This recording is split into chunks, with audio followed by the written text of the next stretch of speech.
aimed at helping Americans faced with foreclosure. And in sports, it was a rough night for the Knox County boys basketball teams as they go 0 for 3 on the hardwood. News Center 22 starts now. Local news, weather, and sports, produced through the combined efforts of the students, staff, and faculty of Vincennes University's electronic media program. This is News Center 22. A public hearing was held last night prior to Lawrenceville's City Council meeting on a grant proposal for city water improvements. Good evening for News Center 22. I'm Jesse Gwynn. The city is seeking $400,000 from the state of Illinois to replace water lines in the city. The grant administrators say would enhance 57% of the city's low to moderate income residents. The total cost of the project is over $1 million. There was no public comment at the hearing. In other matters, the council received an update on the city's downtown revitalization project. The council was informed that the process is moving along smoothly as the city continues to accept donations toward the city's match of a grant. A sum of $96,000 is still needed for the match. A donation fund has been set up at the Bank of Lawrence County. The project entails installing new lampposts, new sidewalks and curbing, and other infrastructure improvements. Medical examiners are working to identify remains found in a northern Indiana field.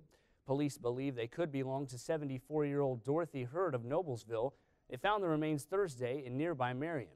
Hurd has been missing for nearly 8 months. Her nephew, 47-year-old Donald Burns, was arrested after her disappearance when police say he tried to run from officers who wanted to question him.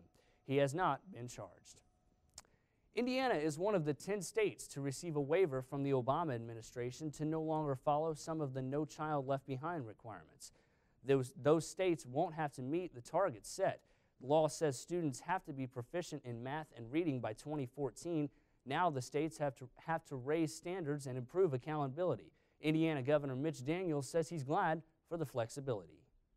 I think No Child Left Behind in general is a good bill, but it had some flaws. And since the Congress wasn't able to rewrite it, the administration has allowed some states that are out front in education reform to have some extra leeway, and we appreciate they're doing that. One of the new provisions they've allowed Indiana to do is what we call our growth model. So we'll be measuring teachers and schools on whether the kids grew a year, regardless where they started. Did they learn at least a year while they were there? I think that's a lot more fair, and the administration agreed. The Indiana State Teachers Association says they're cautiously supportive of the state's new plan so long as it is used to improve schools. President George W. Bush signed No Child Left Behind into law in 2001. Democratic candidate for governor John Gregg has turned in 7,800 signatures from supporters to get his name on Indiana's ballot. Gregg's filing Thursday at Indiana's election division further defined the field of candidates who will vie for the governor's office in November. U.S. Representative Mike Pence is filed about 13,000 signatures Monday and could have an open path to the Republican nomination after Fisher's businessman Jim Wallace came up 111 signatures shy of the number needed to make the ballot.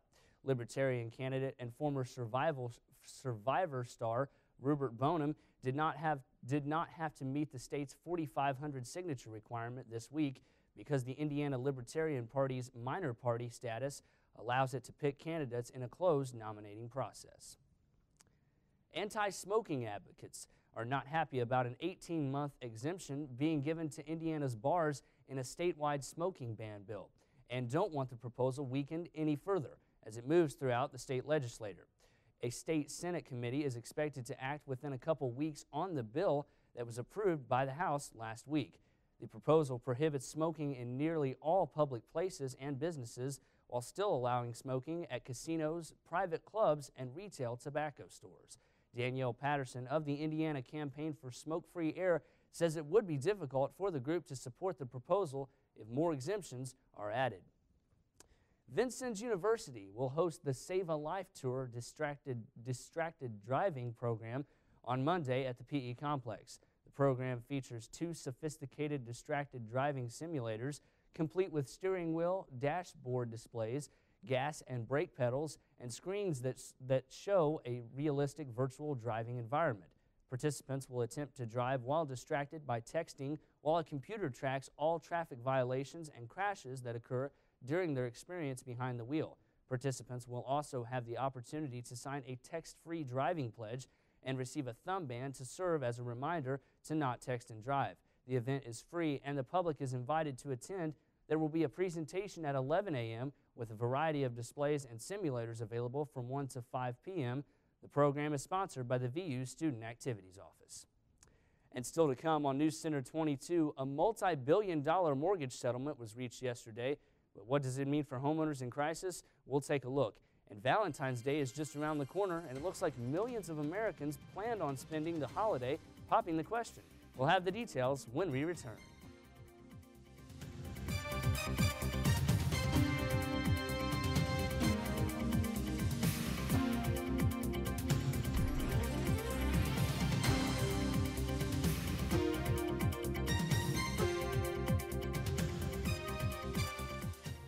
Coming up this week on WVUT's 22 magazine.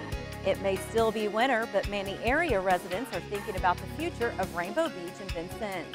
Park Superintendent Steve Beeman will preview an important meeting concerning the pool. Then, to celebrate President Lincoln's February birthday, the organizers at the Lincoln Amphitheater in Spencer County are spreading the word about their upcoming season. Find out how you can get involved on the next 22 magazine Saturday night at 7:30. Never seem to hear even you cry, and as sure as the sun does shine, I'm getting emotional. What's mine? And then the harder they go, the harder they fall. One and all. Do you know this song? Sing along. They say the harder they come, the harder they fall. One and all.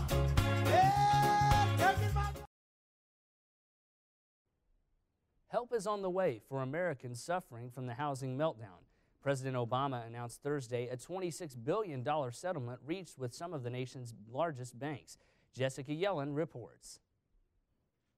After a year of intense negotiations, a deal. We have reached a landmark settlement with the nation's largest banks that will speed relief to the hardest hit homeowners and some of the most abusive practices of the mortgage industry. Janet Lott is fighting a mortgage nightmare. We're in the process of foreclosure due to the robo-signing, and the problem is that they don't know who actually owns the loan. She's concerned this isn't enough. I don't think so. I don't understand how it can help when we're so far upside down, which most people are. But hers is the type of case this settlement is designed to help, if only the banks can untangle her paperwork to find her. Here's how the deal is designed. The nation's 5 largest lenders agreed to back a fund worth $26 billion. It will be used to refinance some borrowers at a lower rate, reduce the principal balance for other homeowners who are the most underwater, provide state governments money to give homeowners direct aid, and give $2,000 to victims of bad robo-signing foreclosures. We're getting partial relief. This is by no means a full step. Nothing is going to make up for all the misconduct that was done. New York Attorney General Eric Schneiderman runs the administration's new task force to investigate mortgage fraud. He insists this isn't the end of the story. We are moving towards holding the banks accountable, towards establishing the liability for those who did blow up the economy, and towards obtaining more meaningful relief for homeowners. For frustrated homeowners, the clock is ticking. One of the next big questions, will any of the bad actors who helped cause the housing crisis really be prosecuted? Jessica Yellen, CNN, the White House. Oklahoma's Attorney General was the only one who didn't sign onto the deal. He called it a scheme to restructure the mortgage industry. Syrian state-run TV says 2 car bombs have killed 25 people in the northern city of Aleppo. It's blaming attacks on terrorists. Aleppo lies some 350 kilometers north of Damascus and is a popular tourist destination. In Homs, activists say the city is under renewed assault. They say tanks and armored vehicles moved into the suburb of Inshat in the early hours of Friday. The New York Times is reporting that some GOP members of a congressional committee will approve a critical report having to do with Guantanamo Bay detainee transfers. The report apparently blasts the Bush and the Obama administrations for taking too many risks. The New York Times says Democrats, of course, disagree with the report. It looks like workers are now bringing home with more money. A new report by Centier Research shows household income is on the rise. The study found median household income was up 4% between August and December last year, increasing from $49,000 to over $51,000. A former Census Bureau economist tells USA Today the rise is likely due to stronger job growth, higher wages, and easing inflation.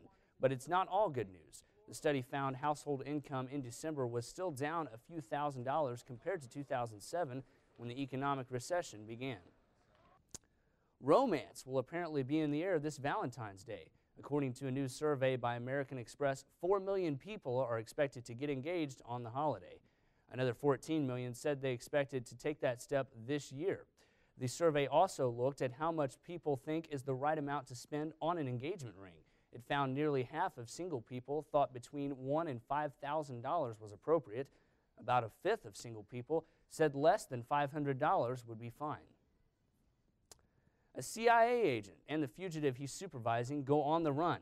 A devoted husband determined to make his wife fall in love with him all over again, and a wild adventure to a mythical island.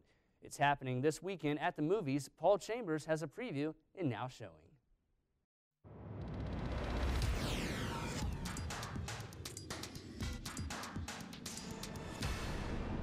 Denzel Washington's latest movie pits him against the CIA. He plays an agent gone rogue. So the agency is keeping him locked up in a safe house. Ryan Reynolds plays the novice agent charged with supervising the fugitive. When the safe house is infiltrated, the men are forced to run.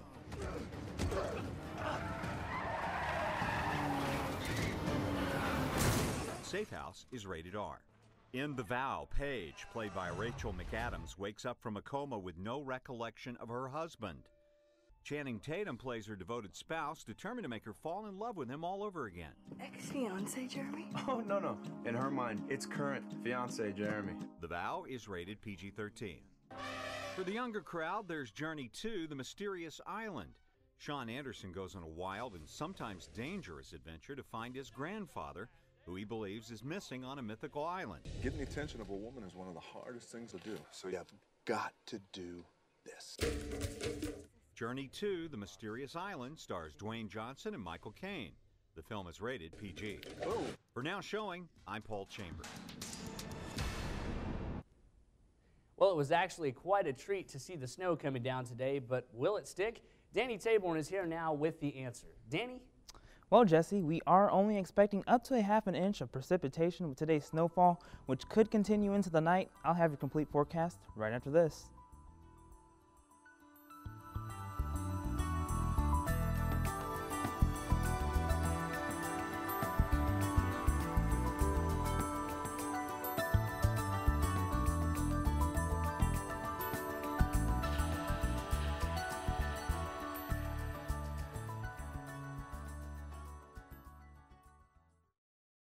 Celebrate automotive excellence as Motor Week presents the 2012 Driver's Choice Awards.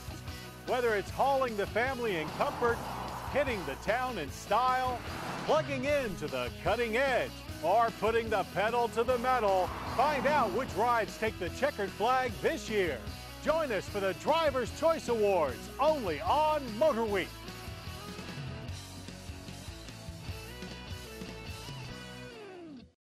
Haven't you wished for unfillable containers that wouldn't break? It began with a bowl that burped. There, did you hear it? And became a revolution. There wasn't anything like it. With small armies of women throwing parties and making millions. The surprising story of a company that couldn't be contained. The man was a genius. Not with people, though. Tupperware on American Experience.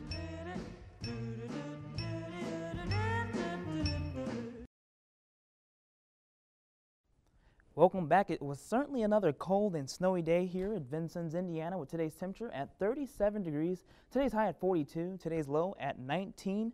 The wind southwest at 14 miles per hour, humidity at 82%, and the barometric pressure 29.98 and falling. Now let's take a look at our local